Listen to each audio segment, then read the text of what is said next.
Let's talk about The Housemaid, starring Amanda Seyfried, Sydney Sweeney, and Brendan Sklenar, directed by Paul Feig from LIONSGATE.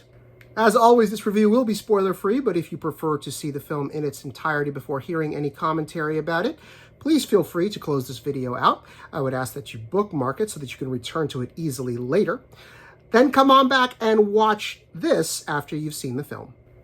The Housemaid is the latest directorial effort from Paul Feig, who, among many other films, is the director of A Simple Favor, starring Anna Kendrick and Blake Lively.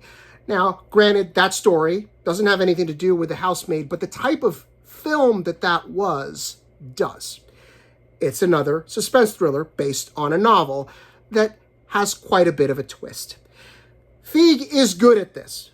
Feig is no stranger to presenting stories with a narrative gotcha, a narrative twist that is supposed to have you go, oh my God, while you're sitting there in the theaters and you figure this thing out. Now, sometimes you can see them coming. Other times, I think they're a little more subtle. In this film, it's not subtle.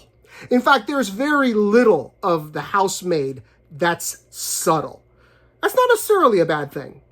I'll start with the good.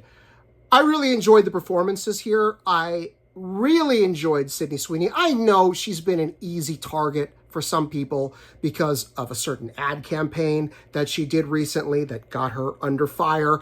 What I think we could all agree with is that she is a chameleon. She disappears into roles and she convinces you whatever it is she happens to be doing, that's who she is. She's very, very good. Amanda Seyfried has been talented for years. I don't think I even need to talk about that. And Brendan Sklenar delivers an impressive performance, especially to me, because to me, he was starting to become the go-to nice guy. The last two films I saw him in were, speaking of Blake Lively, It Ends With Us and Drop.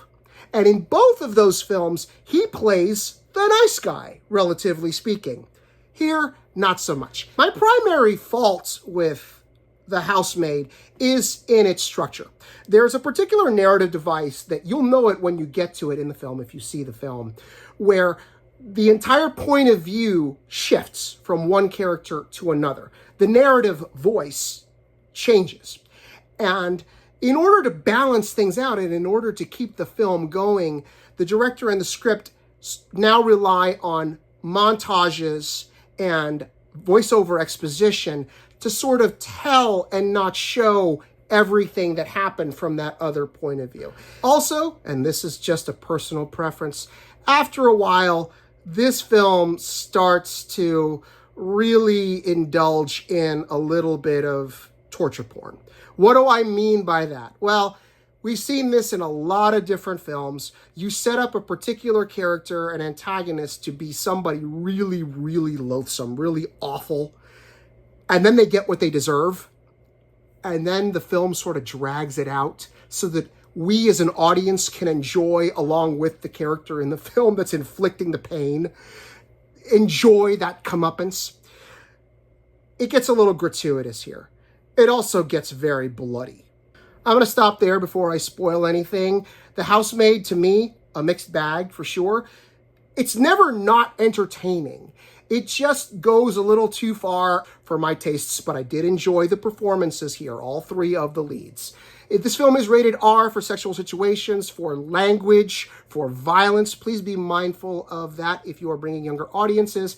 It is in theaters on December 19th. You can find more Film Buff Unplugged reviews and videos on Substack. Just head to fbunplugged.substack.com and subscribe for free. That way you won't miss a single post. We also have a channel on YouTube. Head to youtube.com/@FilmBuffUnplugged, all one word.